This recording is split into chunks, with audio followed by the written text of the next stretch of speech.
बोझ। कविता अपने माता पिता की बहुत लाडली थी। 3 बड़े भाई की बहन थी। कोई भी चीज मंगवाने पर उसी वक्त सामने हाजिर हो जाती। पूरे घर में रौब था उसका। पूरे परिवार और नौकर पर राजकुमारी की तरह हुक्म चलाती थी कविता।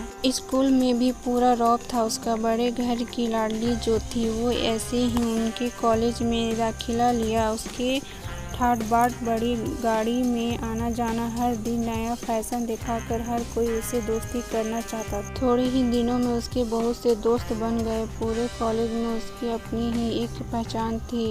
इन दिनों उसके घर एक रिश्ता आया।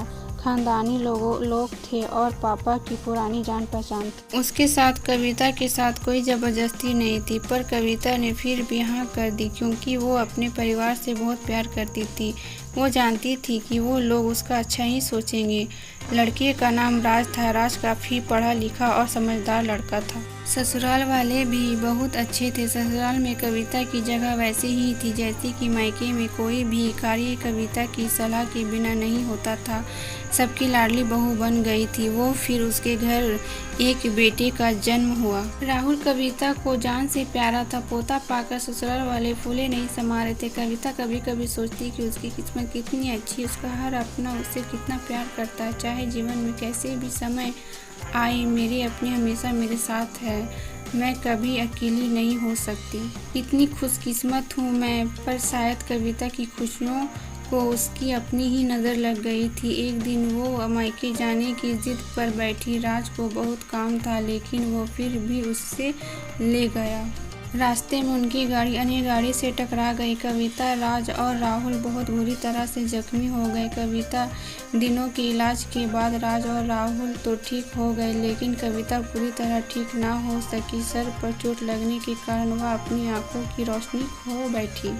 अब कविता की किस्मत जैसे उल्टे पांव चल गई। मायके वाले कुछ दिनों तक उसे मिलने आते रहे, फिर कभी कभार फोन ही करके पूछ लेते कि अब कैसी हो। धीरे धीरे ये सिलसिला भी कम हो गया। ससुराल वालों की सहानुभूति भी कम होने लगी। घर में किसी के पास बैठने के लिए कहती तो जवाब मिलता, बहुत काम है, अब तुम भी हाथ नहीं बटा सकती। राज भी चिड़चिड़ा हो गया था। बस राहुल था उसके साथ जिसके साथ हंस खेल उसका वक्त गुजरता। एक दिन कविता के हाथ से कुछ सामान गिर गया जिसकी वजह से राहुल को हल्की सी चोट लग गई। कविता के सास ससुर ने राहुल को उससे अलग कर दिया कि कहीं उसके ना दिखने की वजह से बच्चे का कोई नुकसान ना हो जाए। कविता अंदर से टूट चुकी थी। एक दिन उसने सबके सामने मायके जाने की जिद रखी तो राज उसे तुरंत मायके छोड़ आया, जैसे कि वो भी यही चाहता था। लेकिन राहुल को उसके साथ नहीं भेजा गया। कविता कभी राहुल से दूर नहीं रही थी, पर अपनी कमी के कारण उसने ज़्यादा बहस नहीं किया। कविता को लगा कि वो 3-4 दिन वहाँ रहेगी तो थोड़ा हवा पानी बदल जाएगा क्योंकि वो कितने दिनों से कहीं भी बाहर नहीं गई थी। घर वाले भी इतने दिनों बाद उसे देखकर कितने खुश होंगे। कविता के घर पहुंचने पर सब लोग बहुत खुश हुए। खाने में सब कुछ कविता की पसंद का ही बना था। उसने अपने मम्मी पापा और भाई भाभीियों से दिल खोल कर बात की। उनके छोटे छोटे बच्चे भी बुआ के साथ घुल मिल गए थे। रात को सोने के वक्त जब वह कपड़े बदलने लगी तो उसे पता चला कि उसका बैग तो बहुत भरा हुआ था। वह सब समझ गई। वह बहुत उदास हो गई। कुछ दिनों तक तो सब ठीक रहा, फिर जैसे सब बदलने लगी।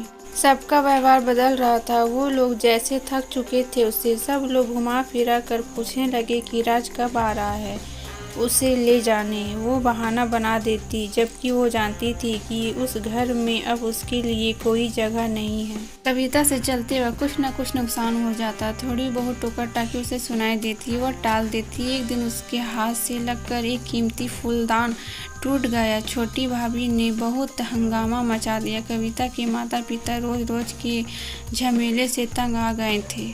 उन्हें राज को खुद से फोन कर दिया। राज कविता को अपने घर ले गया। कविता को अपने परिवार वालों से ये उम्मीद ना थी। जिस कविता के कहे बिना घर में एक पत्ता भी नहीं हिलता था, उस घर के लिए वो अब बोझ बन चुकी थी।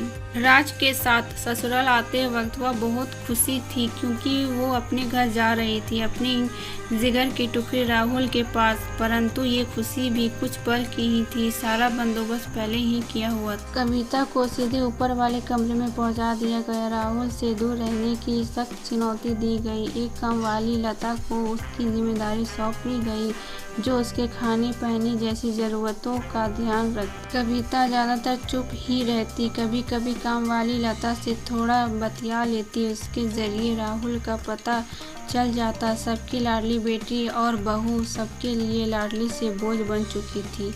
वीडियो पसंद आए तो लाइक और सब्सक्राइब